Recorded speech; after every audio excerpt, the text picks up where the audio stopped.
E agora, então, para fechar com chave de ouro, eu vou passar para a doutora Alana Mendes, professora de Direito Penal, está representando aqui o Instituto de Ciências Penais, na qual tenho a honra de ser colega dela, para finalizar aqui nosso painel.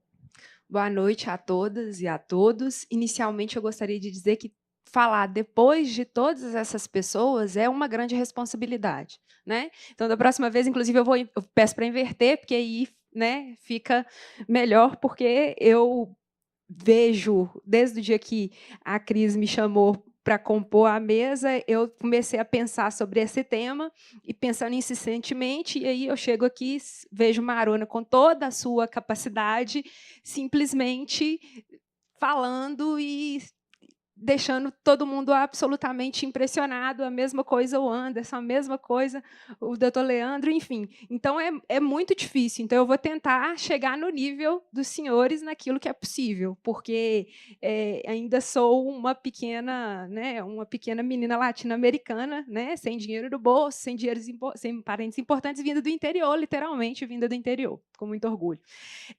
Esse tema, eu primeiro gostaria de agradecer à Defensoria Pública e as demais entidades que estão auxiliando nesse terceiro seminário, e gostaria de expressar minha profunda gratidão de fazer parte desse seminário para discutir guerra às drogas.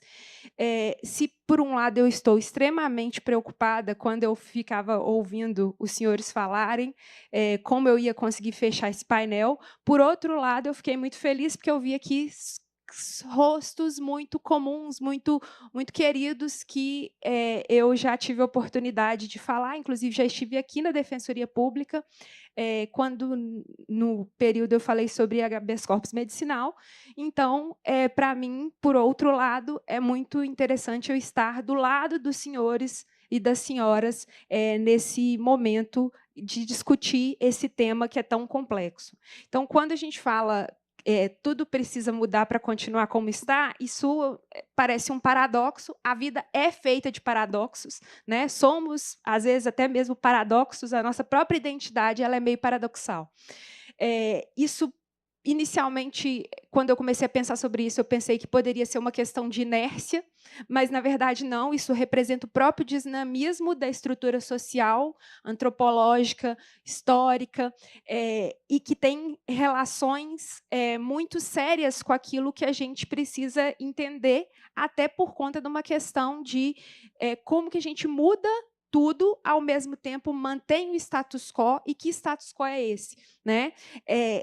Quando a gente fala de contexto de guerra às drogas, essa frase ela vai convidar a gente a olhar de uma maneira mais crítica a natureza que é cíclica e fracassada das políticas que são feitas não só aqui no Brasil, mas em alguns outros lugares do mundo, né?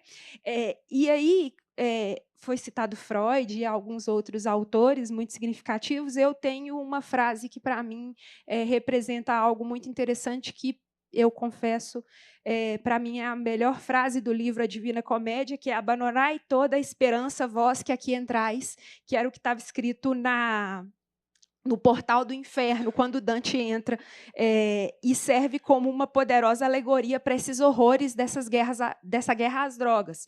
Isso porque essa é uma guerra declarada, que é dita contra substâncias, mas ela é travada, como a própria Cristina disse, contra pessoas, principalmente pessoas mais vulneráveis, né? E, certa feita, eu, na época que participava e participo até hoje da Rede Reforma, a gente teve a possibilidade de trabalhar num estudo com a Defensoria Pública do Estado de São Paulo, e eu me recordo que, quando a gente fez a análise de processos de crimes relacionados a tráfico de drogas, a gente não descobre nada novo. A gente sabe para quem qual é a direção, qual é o destinatário final desse sistema que é opressor, que envolve questões relacionadas a racismo estrutural.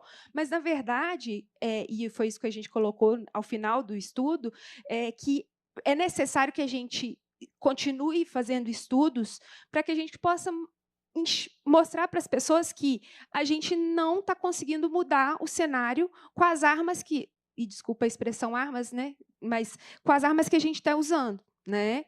E quando eu falo abandonar toda a esperança a vós que entrais, essa política proibicionista, com ênfase nessa repressão, militarização, o encarceramento em massa, criou um verdadeiro inferno social e fez com que as comunidades fossem relegadas, a gente deixasse de lado os saberes ancestrais e vai ressoar profundamente no nosso sistema de justiça criminal e prisional, porque o jovem, em muitos casos, negro e pobre, ele vai ser pego por uma engrenagem dessa lei de drogas, sem esperança de reintegração social, de justiça plena, ou então de um futuro livre de violência, e ele vai ter isso drasticamente reduzido. Isso vai fazendo com que a gente aumente os bolsões de pobreza e vai fazendo com que a gente tenha, novamente, que voltar naquela velha discussão, que é a questão da desigualdade social, que assola o nosso país há muito tempo. Né? Além disso, a própria dinâmica das guerras às drogas, que é travada nas favelas e nas periferias, ela vai espelhar essa perda de esperança. Né? Por quê? Porque a presença ostensiva do Estado é quase sempre de forma a ser confrontada. Né? Então, para as pessoas que moram nesses lugares, é uma guerra constante. É um abandono total de segurança, de tranquilidade, de fé, e que vai gerar outros problemas. Um dos problemas que foi muito bem citado aqui pelo Cristiano é justamente essa questão do vácuo. Não existe vácuo na sociedade. Quando você proíbe alguma coisa, e você proíbe justamente por aquilo que a Cris falou, para gerar, no caso da política norte-americana, um enfrentamento contra pessoas que eram contrárias ao governo, você faz com que essas pessoas elas não consigam ter nem tranquilidade, nem estabilidade, nem perspectiva. Isso faz com que nós tenhamos um aumento cada vez maior de enfrentamento. A população não consegue, essas populações não conseguem se enxergar nem como cidadãos, nem como indivíduos que precisam lutar pelo mínimo. E esse movimento de descriminalização, de criminalização, desculpa, que tem raízes lá no século XX, ele só serve para continuar reproduzindo um status quo, que, no final das contas, gera aquilo que também, de novo, eu vou fazer muito uso das palavras que já foram ditas, aquilo que o Cristiano já disse, que nós colocamos na sociedade, nós inventamos uma ideia de que existe um etiquetamento para o sujeito que comete crimes relacionados a tráfico de drogas. Esse etiquetamento faz com que as pessoas elas fechem os olhos e elas pensem em pessoas que têm características físicas muito distintas.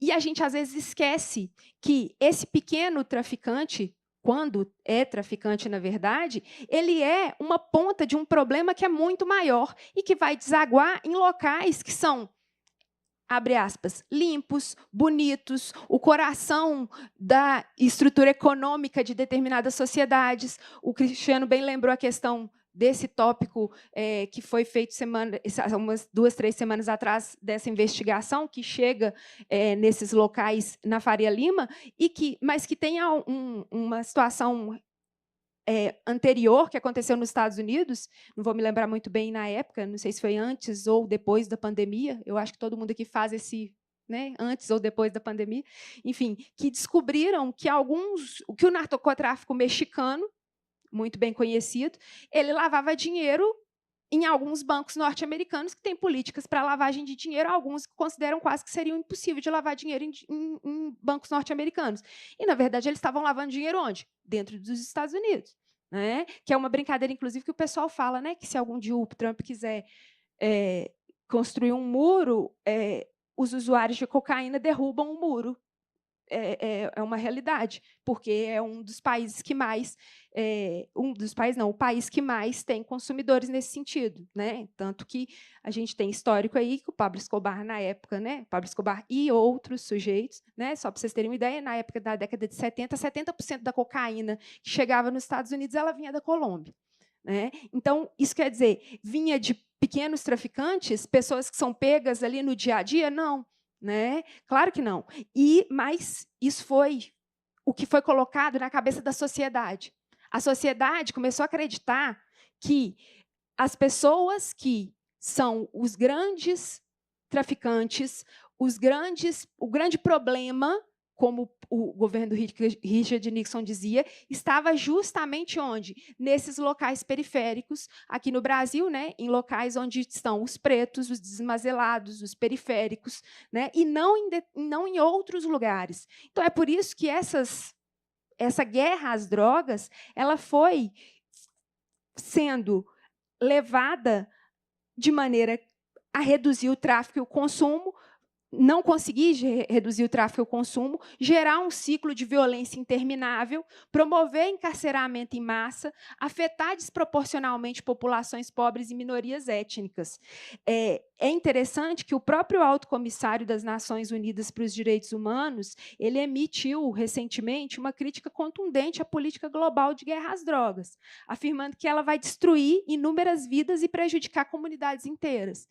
A gente não precisa ir muito longe para poder saber disso, porque o próprio Leandro aqui citou um caso. Essa perspectiva que foi apresentada pela ONU vai rejeitar essa abordagem que é puramente punitiva e militarizada, destacar ênfase na repressão e no encarceramento em massa, que isso tem sido contraproducente e vai gerar graves violações a direitos humanos. O Alto Comissário das Nações Unidas ainda falou que o foco deveria ser a ideia da saúde pública e a promoção de direitos, aquilo que também foi levantado pelo Anderson na fala dele. E tem um estudo também que foi feito pelo Centro de Estudo de Segurança e Cidadania, que revelou que a guerra às drogas teve um custo substancial de aproximadamente 7,7 bilhões em 2023. Isso apenas em 6 unidades da federação, que são elas a Bahia, o Distrito Federal, o Pará, o Rio de Janeiro, Santa Catarina e São Paulo. Esse valor ele representa um montante de gasto na implementação da lei de drogas, né, que é a nossa Lei 11.343, em diversas instituições do sistema de justiça criminal, as Polícia Civil e Militar, o Ministério Público, o Tribunal de Justiça. Isso foi feito por meio de lei de acesso à informação. Então, a gente tem um panorama que é mais ou menos aquilo que a gente pode imaginar, mas que talvez seja, inclusive, muito maior. Esse resultado vai fazer com que você tenha um crime organizado que vai cada vez mais se articular. E vai se articular muito bem e vai adentrar, inclusive, de maneira muito terrível dentro das instituições estatais, porque, como de novo, fazendo minhas as palavras do Cristiano, né? Se você enxerga, etiquetando a população periférica, como esses os sujeitos que movimentam esse valor astronômico que o tráfico de drogas movimenta anualmente, nesses sujeitos que estão nesse local, significa dizer que o crime organizado vai continuar se articulando muito bem, porque ele se articula justamente, um dos motivos é nessa descrença que a população tem de onde está realmente o problema e também na questão relativa justamente a esses preços que vão ser ditados da forma como eles entendem que for e que vão gerar essa repressão que, novamente, a gente sabe muito bem para quem é que vai, qual que é a consequência e para quem é que vai para isso. Outra coisa interessante que a gente precisa falar é justamente isso. O mercado ilícito ele não vai desaparecer. A gente regulamentar, descriminalizar, ou então qualquer outra coisa que a gente faz, não significa que o mercado ilícito não vai desaparecer.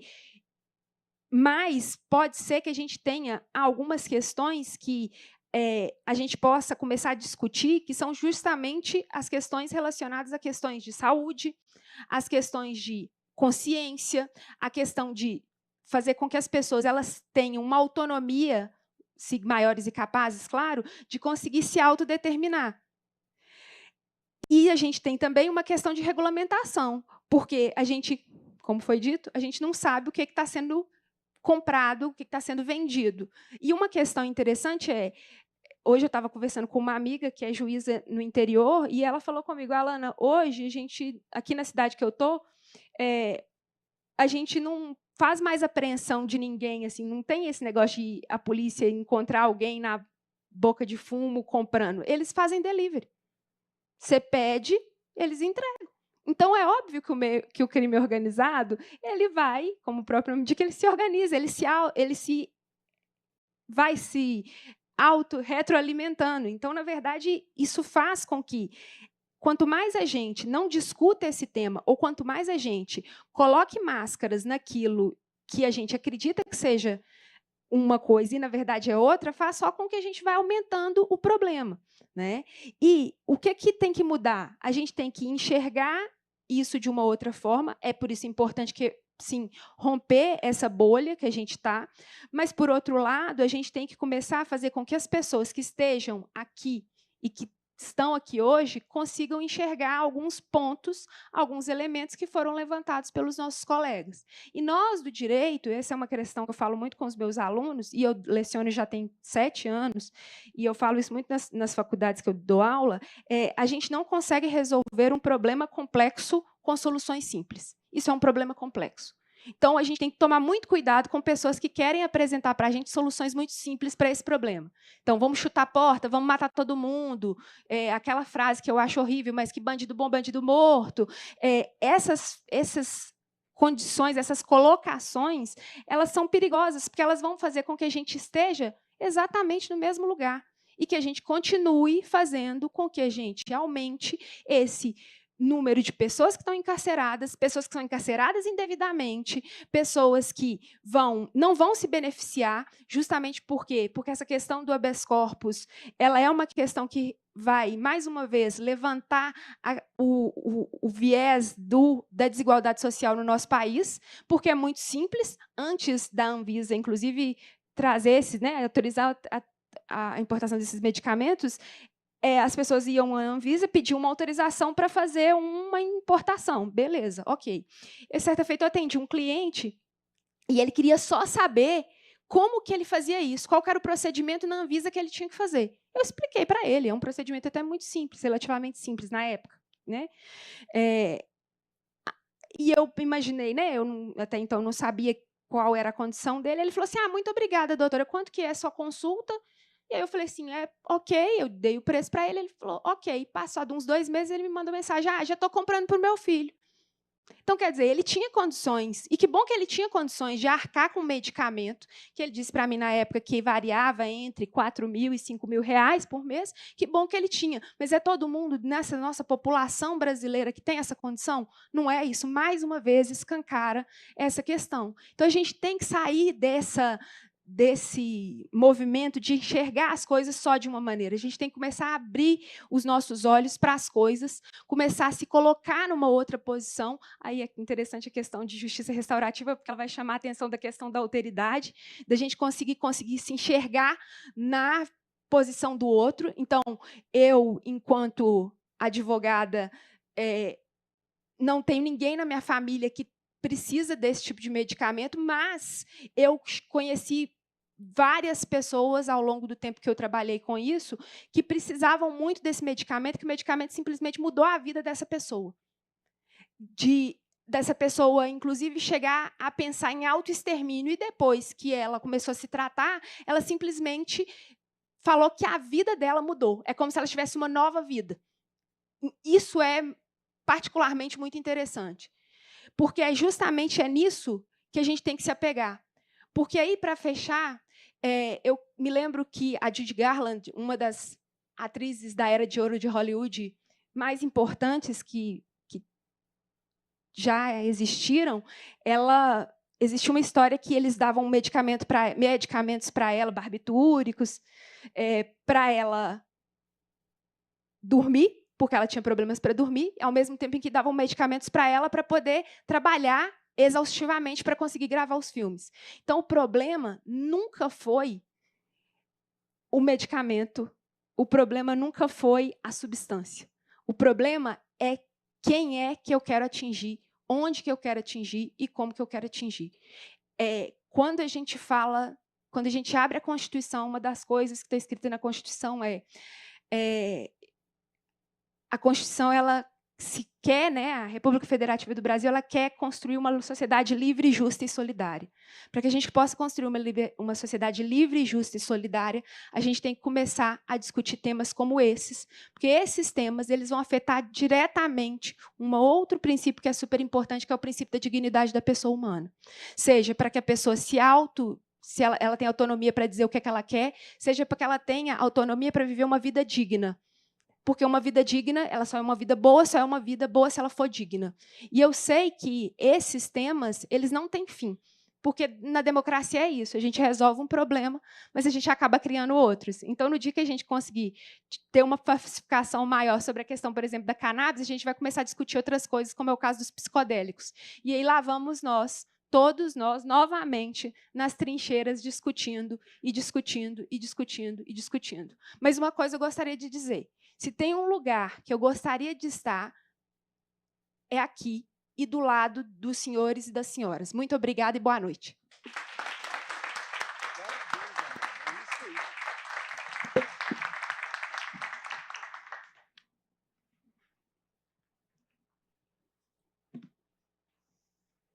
Bom, gente, os palestrantes de amanhã têm uma grande responsabilidade de, no mínimo, conseguir manter o nível.